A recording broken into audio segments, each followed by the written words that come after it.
Welcome to this training video where we'll look at the IR6 tax return with the subforms of the IR6B for beneficiary and distributions and the IR6S for settlements and settlers.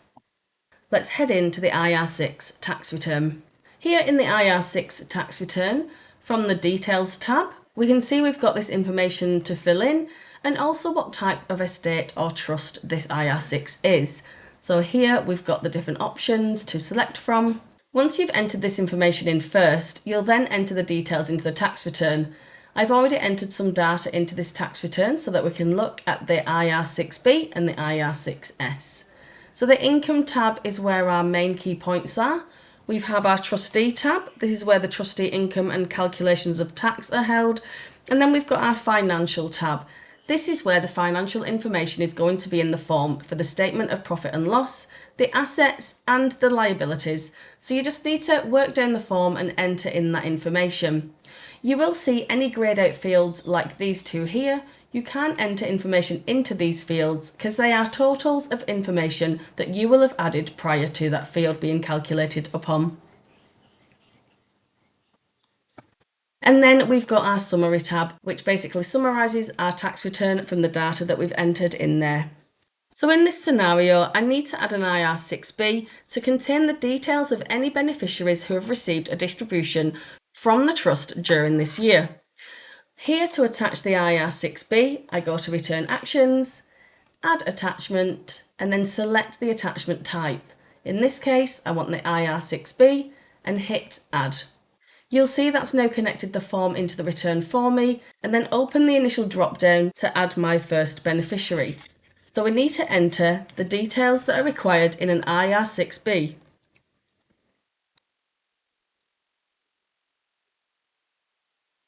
Then you can work your way down the IR6B form, select the correct country of tax residence, and then your yes and no questions for whether they're a minor, they've got a TIN, or if the TIN is not required in the jurisdiction that they reside. We've then also got to put in the IRD number and the allocation percentage to this beneficiary. Please note, in this first release, you're only able to allocate the distribution by a percentage. And you can see below that these fields are locked and are uneditable.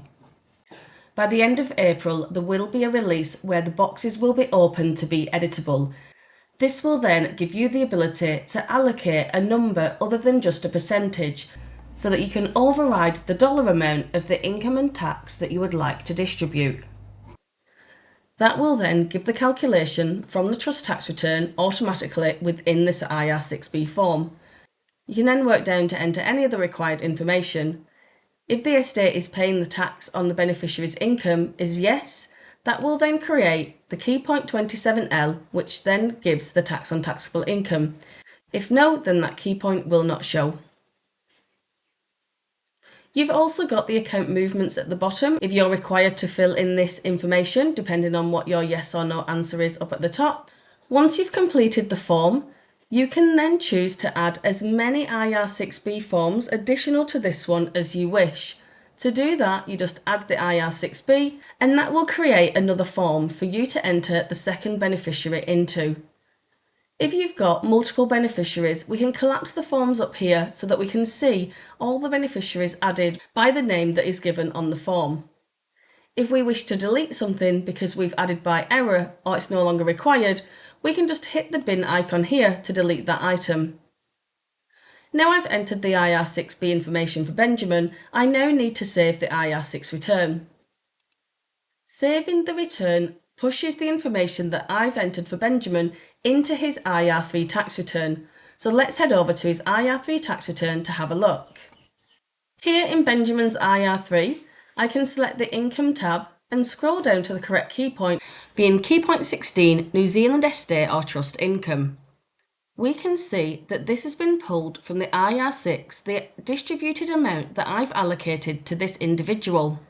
In this first release, you'll see that the full distribution comes to key point 16.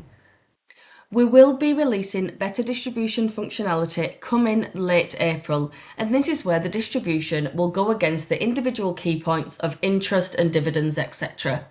Our workaround for the next few weeks is to delete the distribution received in the IR3, move the IR3 to a second screen, and then open up the IR6 in the Income tab and come down and just calculate your percent of distribution to the beneficiary and enter that in individually in the IR3. As mentioned, we are making advancements coming the end of April 2024. Now I've completed my 6B, I want to also include a 6S subform in the IR6 return. I come back to Return Actions, Add Attachment, and select the IR6S and hit Add. Again, with the same behaviour, it's now added the subform into this return and I can easily access it to enter the data of those settlors. You need to put in the required information, and again we've got the country of tax residence within here and your yes or no answers for the TINs. So let's enter some information in here.